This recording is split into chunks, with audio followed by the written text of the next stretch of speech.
मोक्षदा एकादशी के दिन सुने यह व्रत कथा, विष्णु कृपा से मिलेगा मोक्ष। मोक्षदा एकादशी व्रत के दिन विष्णु पूजा करते हैं और व्रत रखते हैं। पूजा के समय मोक्षदा एकादशी व्रत कथा का श्रवण करना फलदायी होता है। युधिष्ठिर ने एक बार भगवान श्री कृष्ण से मार्गशीर्ष शुक्ल एकादशी के बारे में बताने को कहा। तब श्री कृष्ण ने कहा कि यह व्रत मोक्षदा एकादशी व्रत के नाम से लोकप्रिय है। इस व्रत को करने से सभी पाप नष्ट होते हैं और मोक्ष की प्राप्ति होती है। तुम मोक्षदा एकादशी व्रत कथा को सुनो। मोक्षदा एकादशी व्रत कथा। पौराणिक कथा के अनुसार गोकुल नगर में वैखानस नामक राजा का शासन था। एक दिन वह सपने में देखा कि उसके पिता नरक में हैं और कष्ट भोग रहे हैं। सुबह होते ही उसने अपने दरबार में विद्वानों को बुलाया और उनसे अपने स्वप्न के बारे में बताया। राजा ने बताया कि उसके पिता ने कहा कि वे नरक में पड़े हुए हैं। वे यहाँ पर नाना प्रकार के कष्ट सहन कर रहे हैं। तुम नरक के कष्टों से मुझे मुक्ति दिलाओ।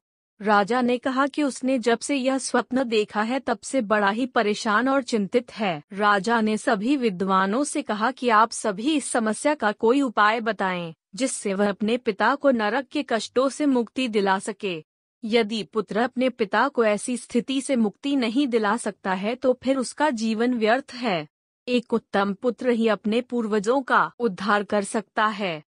राजा की बात सुनने के बाद सभी विद्वानों ने कहा कि यहाँ से कुछ दूर पर ही पर्वत ऋषि का आश्रम है। वे त्रिकालदर्शी हैं। उनके पास इस समस्या का समाधान अवश्य ही होगा। राजा अगले दिन पर्वत ऋषि के आश्रम में पहुँचे। उन्होंने प्रणाम किया तो पर्वत ऋषि ने आने का कारण पूछा। राजा ने आसन ग्रहण करने के बाद अपनी सारी बात पर्वत ऋषि को बताई। तब पर्वत ऋषि ने अपने तपोबल से उनके पिता के पूरे जीवन को देख लिया।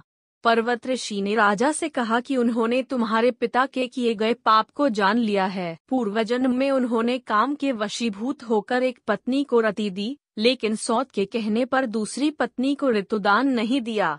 उस पाप कर्म की वजह से वे नरक के दुख भोग रहे हैं। इस पर राजा ने इससे मुक्ति का उपाय पूछा। तब पर्वत ऋषि ने कहा कि तुम मोक्षदा एकादशी व्रत को विधि पूर्वक करो और उसके पुण्य फल को अपने पिता के नाम से संकल्प कर दो। इससे तुम्हारे पिता नरक से मुक्त हो जाएंगे। जब मोक्षदा एकादशी आई तो राजा ने विधि पूर्वक व्रत और पूजन किया।